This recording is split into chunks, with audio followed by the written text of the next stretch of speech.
Hi friends, this is your friend SudhakarVemagiri. How are you? How are the things going on? అందరూ బాగున్నారా? Right, మరి చాలామంది request కారణంగా నేను కామన్ ఎర్రర్స్ అనే దాన్ని వీడియోస్ చేస్తూ ఉన్నాను. లాస్ట్ వీడియోలో ఒక 5 రూల్స్ డిస్కస్ చేసుకున్నాం. This is the series of videos. So 100 most common errors, common grammar errors అనే దాని మీద వీడియోలు చేస్తూ నా వీఆర్ ద సెకండ్ పార్ట్ 2లో మనం ఉన్నాము. ఒకవేళ పార్ట్ 1 చోట్ల కింద డిస్క్రిప్షన్ లింక్ ఇచ్చాను. ఆ లింక్ ఒకసారి చూస్తే మీరు మళ్ళీ పార్ట్ 1 అర్థం చేసుకుని పార్ట్ 2 మళ్ళీ చూడవచ్చు. రైట్, సో మరి ఈ పార్ట్ 2లో మనం డిస్కస్ చేసుకునే ఆ 5 కామన్ మోస్ట్ గ్రామర్ ఎర్రర్స్ ఏంటి? Right, so are you ready? So before going forward, just I would like you to ask you to subscribe my channel once again, my channel, and if you like it, please share it with your friends and ask them to subscribe it. Right, rule number 6, eats అంటే చదివేటప్పుడు రెండు ఒకేలా ఉంటాయి, కానీ ఇక్కడ ఏంటంటే ITS ఇక్కడ it అపోస్ట్రాఫ్ yes, ఇందులో ఏది కరెక్ట్, దీంట్లో ఏది కరెక్ట్, దేన్ని మనం యూజ్ చేయొచ్చు అంటే first one it's Sunday morning. So ఇక్కడ ఇట్స్ సండే మార్నింగ్ అనేది రాంగ్ స్టేట్మెంట్. ఇక్కడ ఏంటంటే ఇట్స్ ప్లేస్లో మనం ఏమి ఇచ్చారంటే ఇట్ ఈజ్. సో ఇట్స్ అంటే అపోస్ట్రాఫ్ ఎస్ పెట్టాలి. ఇట్స్ సండే మార్నింగ్ అంటే ఇట్స్ అనేది it is a contraction for it is. అంటే ఇట్ ఈజ్ అని రాయకుండా మనం సింపుల్గా ఎలా రాస్తాం, మనం ఇట్స్ అని రాస్తున్నాం అనమాట. సో మనం ఏమంటే ఇట్ ఈజ్ సండే మార్నింగ్ అంటాం. ఓకే, దాన్ని సింపుల్గా స్టైలిష్ లాంగ్వేజ్లో ఆర్ కాంట్రాక్టెడ్ ఫామ్లో we're saying it's Sunday morning అంట. మరి ఇట్స్ అంటే అర్థం ఏంటంటే it's a possessive pronoun for things. Possessive అంటే కలిగి ఉండడం, అంటే వస్తువులు కోసం యూజ్ చేస్తుందని ఇట్స్ అంట.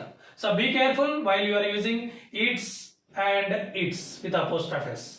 Right, now rule number 7, there they are. So what is the difference here?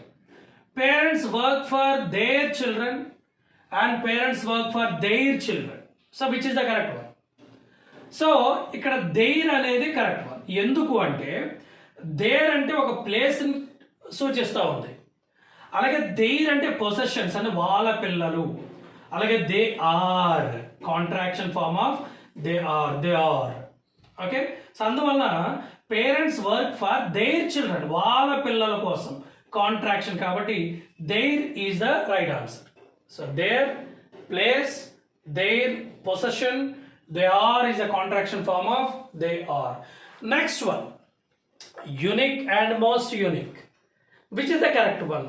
అంటే మనం ఏంటంటే ద బెస్ట్ అంటాం కదా. సో ద బెస్ట్ అంటాం, actual it is the right one, the best. మరి అలాగా మోస్ట్ యూనిక్ అనొచ్చా లేదా ఓన్లీ యూనిక్ అనొచ్చా అనేది ఒకసారి చూద్దాం. So this is the most unique dress. Wow, కరెక్టే కదా, the most unique dress. Of course, అంటే ఇది అంత బాగుంది, చాలా యూనిక్గా ఉండే ఒక డ్రెస్, ఇది నీకు మాత్రం సరిపోతుంది, నీకు మాత్రం బాగుంటుంది అని ఒక చెప్తా. దాంట్లో తప్పు ఏముంది అంటే as there is a mistake.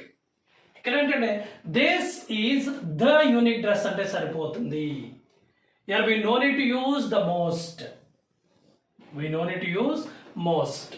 So ఎందుకంటే ద గ్రామర్ రూల్ ఏంటంటే adjectives like unique, ideal, entire, extreme, perfect do not admit different degrees of comparison. దానికి వేరే డిగ్రీస్ అనేవి ఉండవు. ఇప్పుడు మన డిగ్రీస్ ఆఫ్ కంపారిజన్ అంటే అర్థం ఏంటి? Taller, tallest, shorter, shortest. అలాగే మరి unique, more unique, most unique అనొచ్చు అంటే అనకూడదు.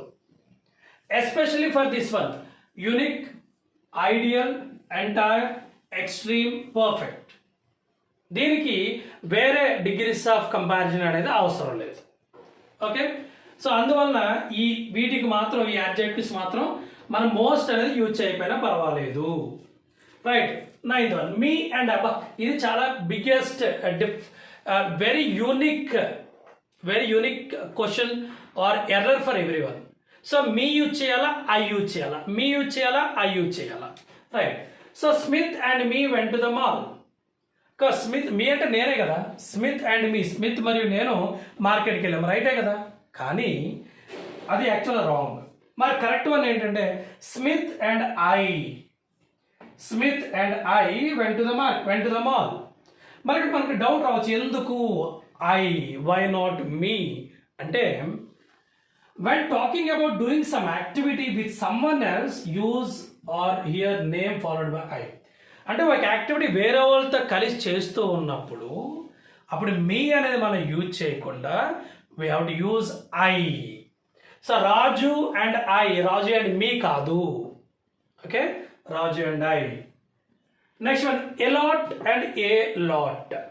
అంటే ఇక్కడ గ్యాప్ లేకుండా కలిపి రాస్తే వచ్చే ప్రయోజనం ఏంటి, లేదా వచ్చే మిస్టేక్ ఏంటి అంటే హీ లైక్స్ హెర్ అలాట్. ఇక్కడ చూడండి జస్ట్ గ్యాప్, నేను గ్యాప్ ఇవ్వలేదు. He likes her alot, he likes her a lot. మరి ఇందులో అలాట్ అనేది రాంగ్ వన్, ఏ లాట్ అనేది కరెక్ట్. ఎందుకు అంటే A L O T alot is not a word, అసలు అది వర్డే కాదు, అది ఇంగ్లీష్లో దాని మీనింగే లేదు. కాబట్టి దాన్ని ఎలా యూజ్ చేస్తాం? So it is not a lot, it is a lot, it is a lot. So కాబట్టి ఎప్పుడు మనం జాగ్రత్త రాసేటప్పుడు కొంచెం జాగ్రత్తగా రాయండి. గ్యాప్ ఉంచి ఏ లాట్ అని రాయడానికి ట్రై చేయండి. అంటే ఇప్పుడు మన కర్సివ్ రైటింగ్లో ఏ లాట్ అని కలిపేస్తాం, but it is wrong. So here in this video we learned about its and we learned about their and their. We learned about unique and most unique, me and I, and a lot. Okay, right. Thank you friends, thank you my audience. And in our next video we are going to discuss the part 3 of 100 most common errors of English. And this is your friend SudhakarVemagiri signing off for the day, and have a great day. Bye bye, take care, see you.